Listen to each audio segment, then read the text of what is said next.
what Nietzsche means when he says that Socrates was ugly is as follows. We don't know whether Socrates was ugly or not.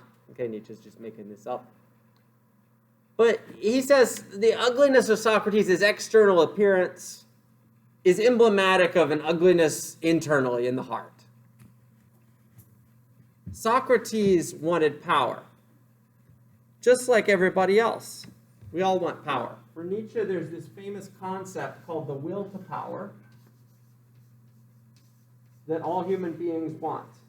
We all want power. You want it, I want it. If we were brutally honest, we would acknowledge that we too want power over others. And Socrates wanted power over others, but the problem of Socrates is that Socrates wanted power in such a devious way. He didn't straightforwardly march his troops into battle like an emperor might do. He didn't straightforwardly assert power by jailing someone. No. He asserted power through mind control. He wanted to deviously, in a roundabout way, make people think that he, too, Socrates, was just a fellow inquirer like them, just looking for truth, just one man telling another where maybe to find some truth in life. But really, he wanted control. Okay, now, what's wrong then? What's the problem with wanting power through devious means? Isn't that just another means of wanting power? Well, here's the problem. It's not honorable.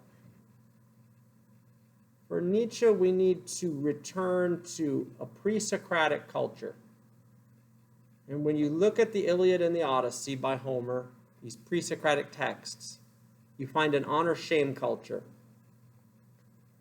And when right and wrong, the Socratic mechanisms of truth, the categories of truth, when right and wrong come on the scene as the dominant ways of thinking in Western thought, what ends up happening is the honor-shame thinking gets replaced.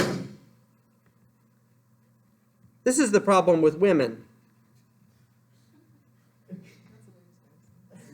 Women, not being as powerful as men physically, still want power, so they try to obtain it by devious means. They try to seduce. They try to deceive. They try in roundabout ways to obtain power. It's not honorable. Okay. Apologize for your kind. Okay. All right. As I read some of this and think about it, I think to myself, wow, Lou Salome really chose well in choosing the other guy. She knew what she was thinking. Okay, so Socrates then gets everybody off on a mistaken foot, and the whole tradition goes down this path, assuming that there's truth to be found. What if there's really no truth? What if there's nothing about the world that's actually true? What's the problem with Socrates? Well, Socrates, if there's no truth, there's just power. That's all we've got is just power. And the problem of Socrates is he pursues power in a dishonorable way. It's not honorable. Okay, Nietzsche saw himself as being a heroic figure. Okay, because Nietzsche he's obviously not a Christian. In fact, he was deeply hostile to Christianity. And he believed that Western culture was moving away from Christendom into a post-Christian era. Maybe that's true, maybe that's not true. Certain aspects of Western culture seem to be becoming more religious, even as others are becoming less religious. So I think it's hard to tell sometimes.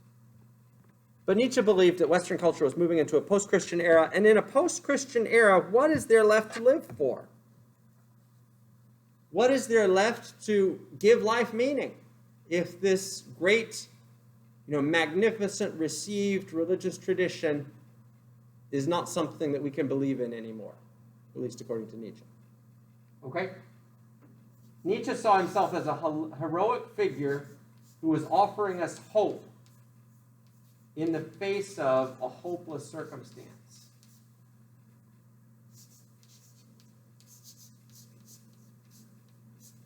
What is nihilism? Does anybody know what that word means? What is nihilism? Yeah, nothing matters. Nihilism is the view that there's nothing worth living for, nothing matters, nothing is of any value in life. In the absence of Christianity, Nietzsche says, we are faced with nihilism. Okay, we are faced with a world where there is nothing worth living for, nothing matters. Let me illustrate this Nietzschean concept with a story. Okay, everybody in high school read some of the plays of Shakespeare? Yes? Okay. What did we read? You remember? Hamlet? Good. I'll talk about Hamlet in a minute. Did you read Shakespeare, Matthew? We have to read it in English class, okay. Anthony and Cleopatra. Oh, that's non-standard. Good for your teacher. That's cool. A lot of people read Othello or Macbeth. Okay, those are well-known Shakespeare tragedies. Hamlet is probably, King Lear is another one that a lot of people read in high school. Hamlet is probably Shakespeare's most famous play. If you haven't read it, please do so. It's an extraordinary work of art. Perhaps the most famous piece of literature in the Western canon. Okay, let me just offer a spoiler here. Okay, Hamlet is a revenge tragedy. Hamlet's uncle has murdered his father and has married his mother and seized the kingdom. Hamlet is the Prince of Denmark. And so Hamlet's, the tragedy is about Hamlet preparing his revenge, to avenge his father, because this ghost appears to him who is his father and tells him to avenge him. Okay, those of you who've read Hamlet, what is Hamlet's problem throughout the play? Anybody remember? Forgot? Okay. His problem is he's indecisive. He can't make up his mind. He can't make up his mind whether he's going to kill his uncle or not to avenge his father, whether he's going to seize the kingdom again. Heck, he can't make up his mind whether he wants to live. Right? The famous to be or not to be soliloquy. To be or not to be, that is the question. He can't figure out whether he wants to live or not. Okay, Nietzsche's take on Hamlet. This is Nietzsche, not me. I think Nietzsche's misinterpreting Hamlet, but this is his take on Hamlet. He says, Hamlet really got it.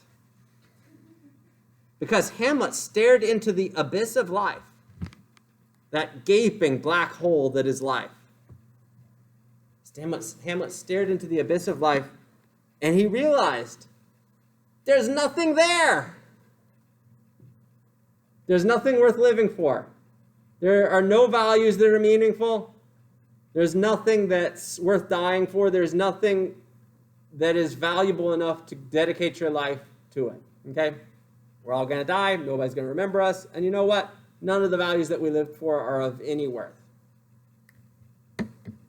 Now, let's go back to Hamlet for just a second. What happens at the end of Hamlet? Does anybody remember that? Yeah, it's like all the Shakespearean tragedies. Everyone dies. Okay? When in doubt, just assume everyone will die. Yeah, everyone dies. Hamlet avenges his father, kills his uncle. Unfortunately, his mother drinks the poisoned chalice as well, and Hamlet dies having been stabbed with a poisoned tip in a fencing match. Okay, sorry for the spoiler. You know what Hamlet did? In the face of the abyss of life, according to Nietzsche, realizing that nothing matters, Hamlet acted. He acted anyway. He chose to live. He made meaning for himself. Again, this is Nietzsche's reading. I think it's actually a Protestant Catholic tragedy that's an interplay between two different worldviews. That's what I think is actually going on. But Nietzsche's reading is that Hamlet chose to live, and chose to make meaning for himself. He chose to generate his own values. And that's what we must do in the face of nihilism. We must make values for ourselves.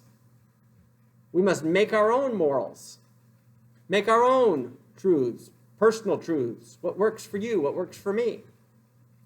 The point is just to act. You ought not just to passively sit there and give up in the face of the nihilism. Instead, you must act. You must choose. And in choosing, you make meaning. Okay, so that's one of Nietzsche's great contributions, as he sees himself as offering a heroic way out of the nihilism that he thinks comes from a post-Christian era.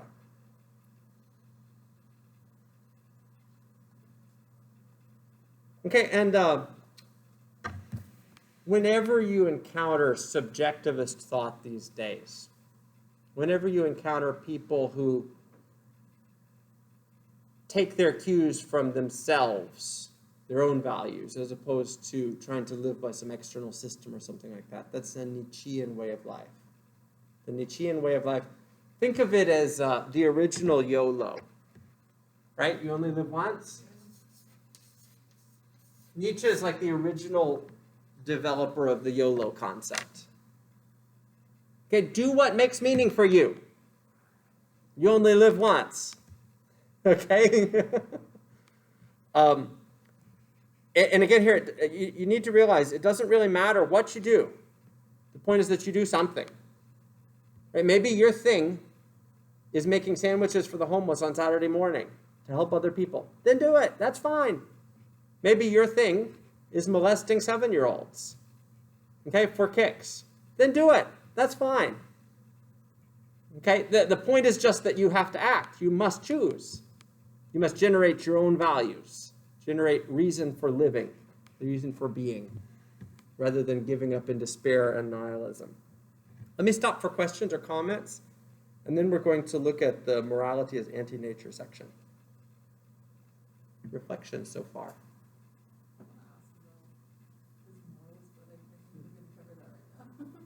Okay, oh, go ahead and ask your question. It might be an entree into the next section.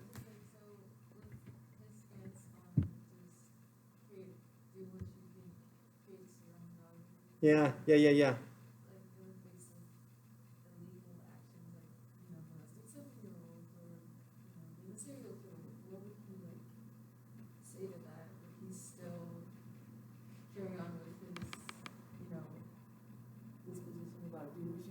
Mm-hmm. Yeah. Or maybe it would be like, do what you want, but keep in mind you have to accept the consequences for doing what you want. Mm-hmm. Yeah, those are great comments. So I guess I've got a couple things to say in response there. The first is that Nietzsche is not always a systematic thinker. He sees himself as trying to, grope around and find a way of thinking about philosophy and about life that throws off the shackles that Socrates for 2,000 years has put human beings under, the shackle of truth. Right? And so it's hard to think in a different way than people have thought for 2,000 years. So, maybe he's not thinking through all the different ramifications of what he's saying. So that's the first comment. Basically, he's the anti-Socrates. Oh, yeah. He calls himself the anti-Socrates and also the anti-Christ. We'll talk about that later. Yeah. He's got a book. He's got a book about the Antichrist. So we'll talk about Nietzsche's take on that in a minute.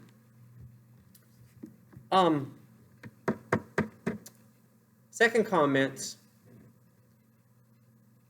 Nietzsche. So first comment then is Nietzsche is not thinking systematically. He's probably not thinking through all the implications of living as a Nietzschean in society where there are others. Okay, so maybe my thing, what gives me meaning, is throwing right hooks, right? But maybe what gives you meaning is not receiving right hooks, okay? So that's a problem because we have to live in society. Nietzsche doesn't really think through the whole living in society part. Okay, and so let me make a second comment then, and the second comment is, I say Nietzsche is the most influential modern philosopher the culture's appropriation of Nietzschean thought has been selective. It has been selective. People these days who self-identify as cultural relativists or some other relativist, they're not really relativists. Okay? Basically, nobody's really a relativist in a thoroughgoing sense. They're just soft relativists. The reason why I know they're not relativists is because of this, right? If they say they're a relativist, then punch them in the face and steal their wallet. And when they demand it back, say, well, it's all relative. And they'll say, no, I've been wronged. They are appealing to some objective sense of justice which has been violated, right? So they're not really relativists. Okay, and when it really comes down to it, when it really comes down to living and the chips are down, everybody always shows that they are not a relativist. It's more like their relativism is a fashionable veneer. It's like a fashionable theoretical concept, but not really something that they implement in practice in their own lives. They don't live as relativists. Yeah, something like that. So when the culture has appropriated Nietzsche, it has always been a selective appropriation. Okay, it does not appropriate Nietzsche in a thoroughgoing way. There was a famous case of a thoroughgoing appropriation of Nietzsche. So this was one of the most famous criminal trials in American history. In 1924, I believe, 2 University of Chicago students learned about Nietzsche in their philosophy class. Leopold and Lieb, I believe, were their names. And they murdered a 14-year-old as an expression of their Nietzschean values and went on trial for it. This was it was called the trial of the century. You could Google it over breaker if you're interested. I think it was Leopold and Lieb, I believe, were their names. Anyway, so obviously it has problems. This has problems as a way of thinking about life and society. Okay, let us talk now about morality as anti-nature. And in particular, I want to talk about what he has in mind here is Judeo-Christian morality. Okay, so let's cover that.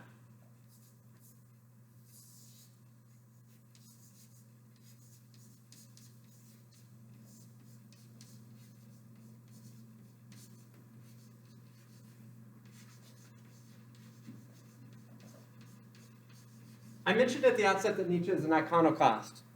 So he rejects the tradition. He rejects the 2 great sources of the tradition as he sees them. One is Athens, that's Socrates, and the notion that you can use reason to understand the world and yourself and find truth. And the other is Jerusalem, the other great source of the tradition.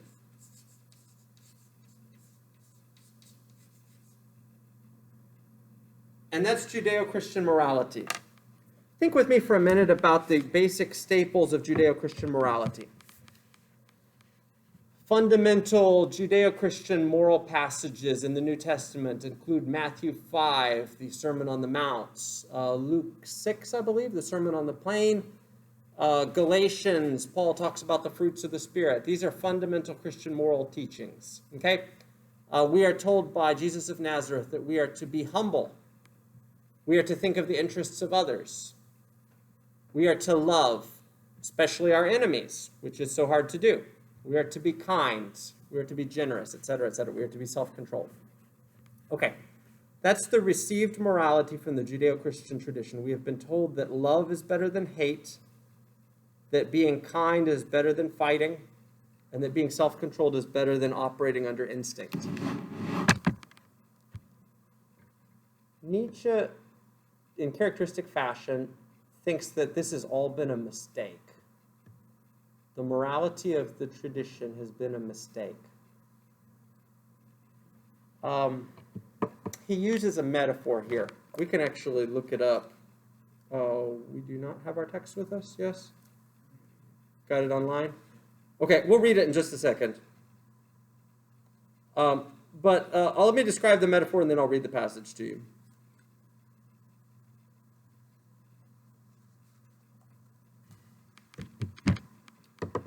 Everybody has attended zoos before, like Herman Park Zoo, yes? Okay, people have all been to zoos before, yes? If you haven't been to the Herman Park Zoo, you should totally do that while you're here in Houston. It's a great cultural opportunity. What did the animals do in their cages all day? Like, what do the tigers do all day, or the lions, or the bears? They sleep, right? They lounge around, they goof off. They got nothing really going on. They're pathetic, according to Nietzsche. Right? They're pathetic. Animals in a zoo are pathetic. He calls it a menagerie. They are a pathetic shadow of themselves in the wild. In the wild, they are instinctual creatures, creatures who are free. They run loose, wild, and they aren't captured or tamed. That's what Judeo-Christian morality has done to us. It has tamed us. It has rendered us pathetic, all in the name of improvement. It has told us that it is improvement to control your instincts. It is improvement to be kind and generous and to love. But really, this has just tamed us and rendered us pathetic shadows of what we naturally are. If there's anything that we've learned from the theory of evolution, it is that human beings are nothing special. Okay, we aren't something above all the other animals. Rather, we are just a particular branch in the evolutionary tree.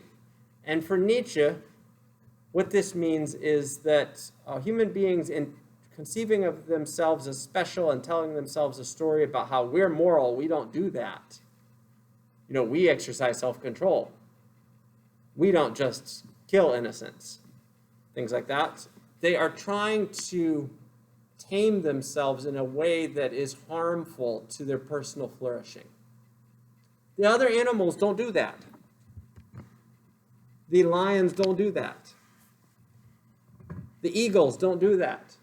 He's got this famous passage where he talks about the eagles wanting to eat tasty lambs.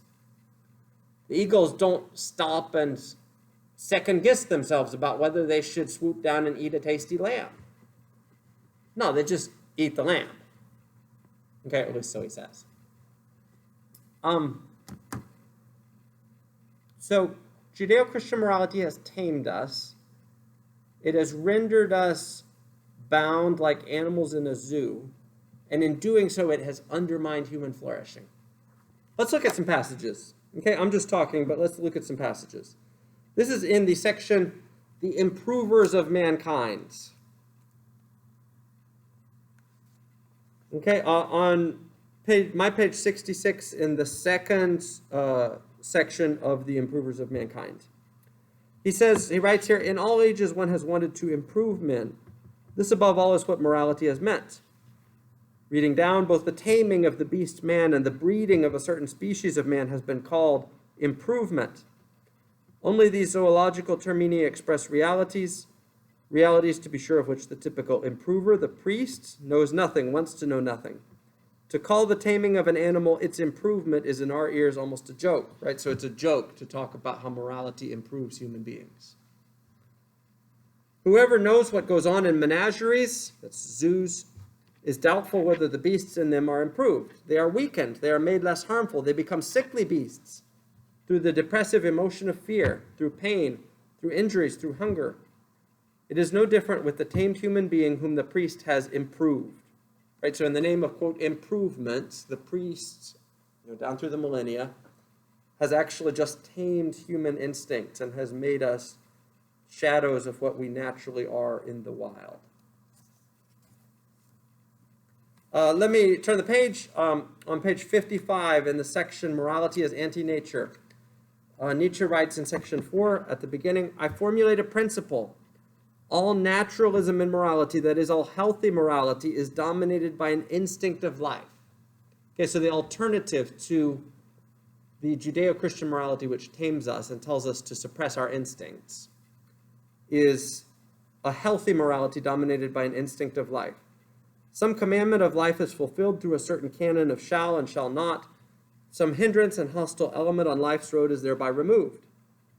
Anti-natural morality, that is Judeo-Christian morality, that is virtually every morality that has hitherto been taught, reverenced, and preached, turns on the contrary precisely against the instincts of life. Okay, so you're walking down the road. You see a pretty girl. You lust after her. You want to sleep with her. Then you have a second thought and you think to yourself, oh no, that would be sinful. I must suppress my instinct. Okay, I must not indulge this fantasy. Okay, you grow angry at someone. You want to strike him. Okay, but you have a second thought and you think to yourself, oh no, I must not do that. That would not be kindness in the way I'm supposed to be. This second order thinking, this moral thinking that comes from the Judeo-Christian tradition suppresses our instincts. It tames us. And in doing so, it is against the instincts of life. It is anti-natural morality. Okay, again though, the culture's appropriation of this way of thinking has been selective. It has always been selective. True Nietzschean thought, like genuine Nietzschean thought, is really hard to do in society. Okay, you want to sleep with a pretty girl. Maybe she doesn't want to sleep with you. How do we reconcile these different instinctual desires? Okay, or you want to strike someone. Maybe he doesn't want to be struck by you. How do we reconcile these difficult, instinctual desires? Okay, it's always been a selective appropriation of Nietzsche. So often, for instance, you'll hear, especially coming out of the sexual revolution over the last 50 or 60 years, you'll hear that it's not good to suppress your sexual urges. It's a bad thing to suppress your sexual urges, as if this is like some sort of a squelching of one's natural flourishing, to suppress your sexual urges. That's a Nietzschean thought. It comes from Nietzsche. Okay, but notice that it is a modified Nietzschean thought, because the compromise that the culture has reached is consensual sex is justifiable. Okay, that Americans are all messed up in their sexual views these days. Like, everybody's just all over the map these days. It's no longer a consensus. It's just like, whoa, you have that view. Okay. It's like crazy. Okay, and it changes from day to day.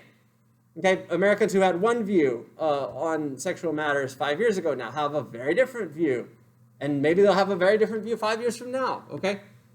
But the consensus around which most people still seem to agree is that it's bad to coerce someone. It's bad to coerce someone into some sexual activity that they disagree with. Okay, and whatever else, liberal or conservative, someone's sexual views is, almost everybody agrees that coercive sex is bad. Okay? So that's a modified version of Nietzsche. The idea there is that it's good to give free rein to your instincts, but always within the bounds of consensual hookups, as opposed to just unlicensed, unbridled, instinctual expressions of sexuality. So it's always modified Nietzsche rather than pure Nietzsche. Let me stop and ask if there are questions or comments. I'd like to mug him and see how he reacts. Someone beat his horse. Yeah, so I wonder if, like, with his theoretical commitments and this practical experience of seeing this innocent horse being beaten, if something in him snapped and he felt like instinctual compassion but then couldn't live with himself because he had compassion for another being. And so, like, he just snapped. I don't know. Let's take a quick break, and then we'll come back and we'll talk about the Great Conspiracy. Okay, let's talk about ressentiment, which is Nietzsche's name for the Great Conspiracy.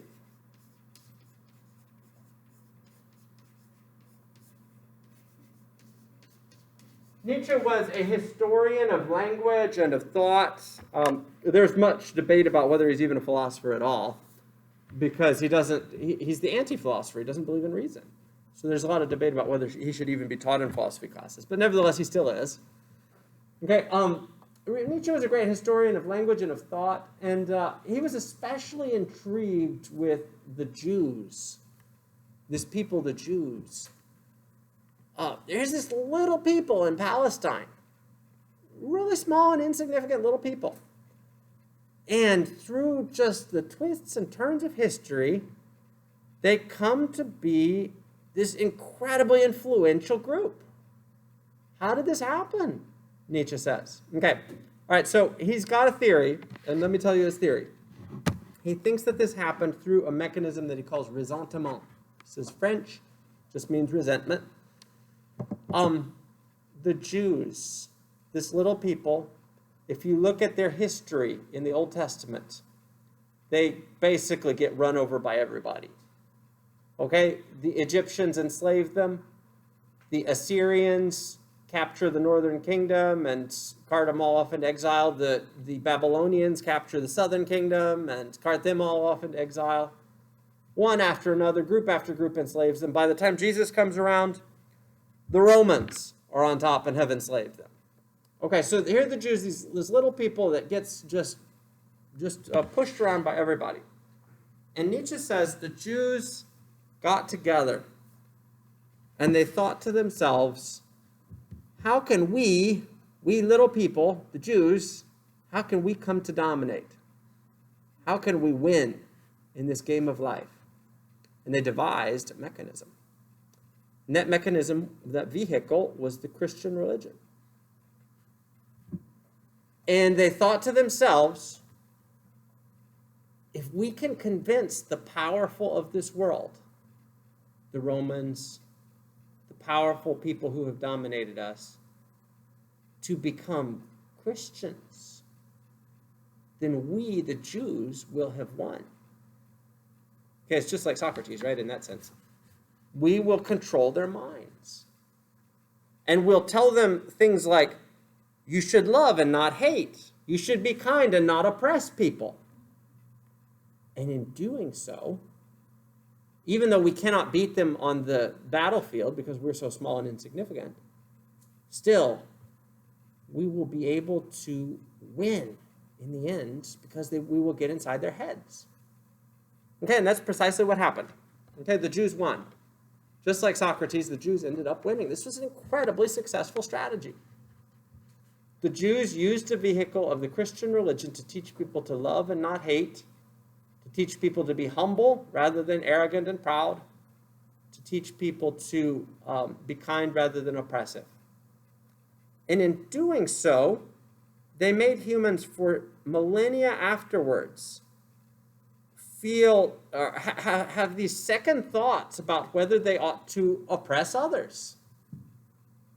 Okay, and even to this day, right, you can see this in American culture. Let's think about the values that Americans care about most. For instance, one value that Americans really care about a whole lot, this is probably our core value, maybe alongside liberty, is the value of equality. This is something that, look, I know that the American law is not equal. Look, I'm aware of that. But in theory, at least, it's supposed to. People are supposed to be equal before the law. And that's at least the rhetoric. Okay, and Americans really care about equality. That's a core value of Americans, regardless of what other worldview commitments they have. They believe in equality. This is a Jewish value. Okay, the Jews won. Because what does equality say as a value? Well, equality is good for little people. Because it basically fools the big and the strong into thinking that, oh, we're just the same as the little people. We're all equal. Nietzsche says this is not true at all. This is a fabrication. It's like this fictional just so story that the little people have peddled around so as to try to corral and tame the big people. And it's what the Jews, using the vehicle of the Christian religion, have done to control the powerful. Okay, so they resented the powerful, they developed a vehicle, and they ended up on top. It was spearheaded by two Jews and a Jewess, Peter, Paul, and Mary. Okay? There's a folk song group called that. And they devised it through this figure of Jesus of Nazareth. Okay, now on first blush, this strikes me as incredibly implausible as a story. But on second blush, I think it's an interesting criticism. So think about it this way. Suppose we take not the hard-line version of Nietzsche, but suppose we soften some of the things he says a little bit. Christianity teaches us it's better to be humble than to be proud. It's better to have peace than to have war. Are there facets of the human experience that are suppressed by virtue of these teachings? For instance, take courage in battle. This is a classic Nietzschean virtue, courage in battle. Without opportunities for war, there's no chance to be courageous in battle. So is this an important facet of the human experience that is being suppressed, that's being given no free rein, that's being intentionally subjugated to other kinds of repressive values? Well, it's an interesting thought.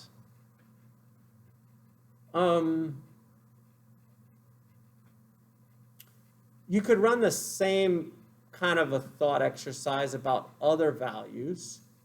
So, for instance, Christianity teaches us to be humble.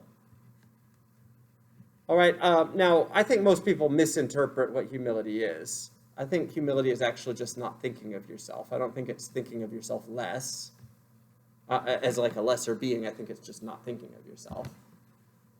But if you think about humility, if you're striving to be humble, you're not going to be rightly proud in your achievements. Like if you are better than somebody else, then Nietzsche would say, so don't tell yourself a lie that you're not. You are superior to someone else. Let him know it. Make the world aware of your abilities. So it's an interesting criticism. The criticism is that Christianity and Christian values have repressed certain key aspects of the human experience. I've got a couple other things to say about that, but let me throw that open and see if anybody has any comments or reflections.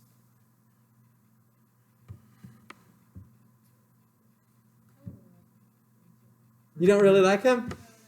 Oh, he is very entertaining. He is so entertaining. It is irritating. There is that.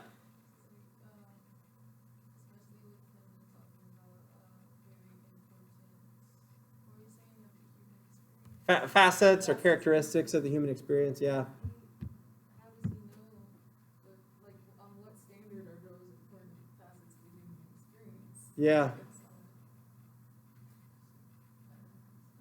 Yeah, on what basis? He's got this famous rhetorical passage, not in Twilight of the Idols, but in another one of his works, where he imagines himself descending into the basement of Christian morality. And so he goes down the staircase, right, and he encounters all these rats and sewage, raw sewage everywhere. And he starts gagging and gasping for air. And eventually he has to retreat back up the staircase because it's just too toxic down in the basement of Christian morality. Because Christianity teaches us to love. But Nietzsche says, actually, what they really mean in teaching us to love is they're really expressing their own hate. Okay, that's what they're really doing. In trying to fool people into loving each other, they're trying to control others. They hate others and they're trying to control them with the value of love. And I encounter that and it's like, this is not my worldview, but man, this is a novel way of looking at the world. This is a really novel way of looking at the world. And so, at the end of the day, I would urge all of us to be charitable. This is not my worldview. But it's a worldview that has had vast influence, especially as the culture has moved away from Christian values. It has had vast influence. And although the culture has only selectively borrowed from Nietzsche, still it's important to try to understand Nietzsche on his own terms and to do our very best to put on Nietzschean ways of seeing things in order to grasp what he's trying to say. Let me leave you with one final thought. There are a whole bunch of reasons why I don't buy this worldview, but one reason why I find Nietzsche unconvincing is when he says that we need to throw off the shackles of Judeo-Christian morality, which suppress our instincts and tell us instinctual indulgence is bad. Don't indulge your sexual desires as you please because that's a bad thing. Or don't indulge your desire to harm somebody else, to strike him with your fist because that's a bad thing. When Nietzsche tells us to throw off the shackles of Judeo-Christian morality and give free rein to our instincts, I think what he misses is that instincts are shackles. I think he misses that. If you say, I'm going to be free of repressive morals which tell me to exercise self-control, and I'm going to express that freedom by turning to alcoholic indulgence, the alcoholic isn't free. The alcoholic is a slave to his instincts. That's part of the addiction, is slavery. And I don't think Nietzsche gets that. I don't think he gets... So basically, I'd say my critique is everybody's got to serve somebody. And if you are not, serving a worldview that tells you to suppress your instincts and control yourself, then you're going to be serving your instincts. And that's just... that's honestly a far worse form of slavery than a Judeo-Christian worldview that tells me to, not indulge my every desire. Honestly, it's like a far worse form of slavery to be under the reign or the tyranny of desire. So that would be one criticism I would level against Nietzsche. Okay, we're at time. I got a bunch more to say. We haven't even gotten to the section called the Antichrist. Good stuff coming up. Okay, but we're going to have to save that for another day. Thank you for your attention. If you do have